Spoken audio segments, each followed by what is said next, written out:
Third, we have a panelist from the civil society and also a distinguished member of the Sufi fraternity, President of the Global Peace Institute, Mr. Jonathan Granoff. We would be honored to have you contribute with us your understanding of how you see yoga as beneficial to the world. Mr. Jonathan Granoff, please.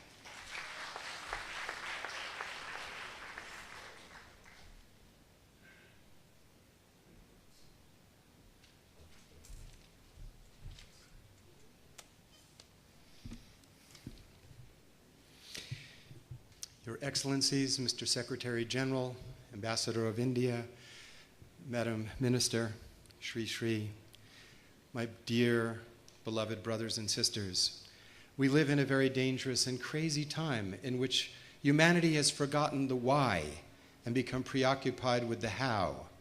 What we have is religion without love and transcendence, financial systems without goods and services, weapons that don't bring security, law without justice, medicine without healing, education without character. Yoga is part of the why. It is the remembrance of the connectivity of each individual life with the great mystery that blesses every individual life. It is so much more than just exercising bodies. The arc of each individual precious life is as unique as each wave on the ocean, and every wave is connected to the entire ocean. We live in the light of life, and that light lives in each of us. And yoga is knowing of this connectivity of every precious life. And the heart that knows this for themselves wants well-being for all others as a natural state, as our natural state of being true human beings. It is called Shanti, Shalom, Salam, peace, and that is the essence of yoga. If we can but separate from ourselves that which separates us from one another, we will realize that peace. What separates us? Pride, arrogance, falsehood, jealousy, envy, anger. And what brings us together? Love, compassion, patience, tolerance, humility, gratitude. The same qualities that bring us together as a human community bring us together with the nature of our inner self, which is loving kindness. The manifestation of this truth in ethics is called the Golden Rule, and it is indeed universal because that state of yoga, union, and peace is universal. Listen, Buddhism, hurt not others in ways that you would find hurtful.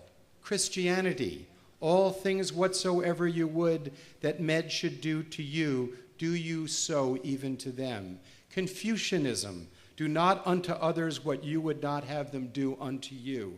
Hinduism, this is the sum of duty.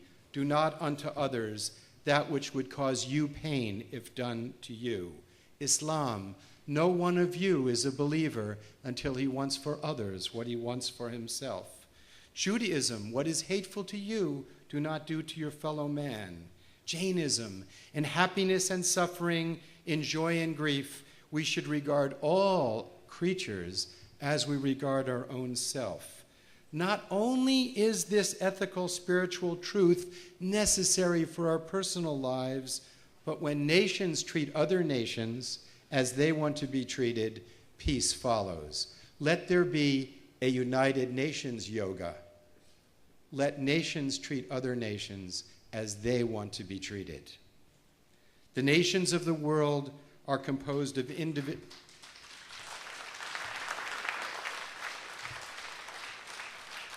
Remember, we are killing species at 1,000 times the evolutionary base rate right now. There are over 16,000 nuclear weapons still in the world. We are building technologies of destruction. The inner awakening of peace is the technology that can melt the human heart, not the polar ice cap. The nations of the world are composed of individual souls, all wanting the same kindness and security. If each of us will open our hearts to the infinite light of peace and bring that treasure into the world, we will be fully human. May God bless all nations, all peoples, and every single precious life.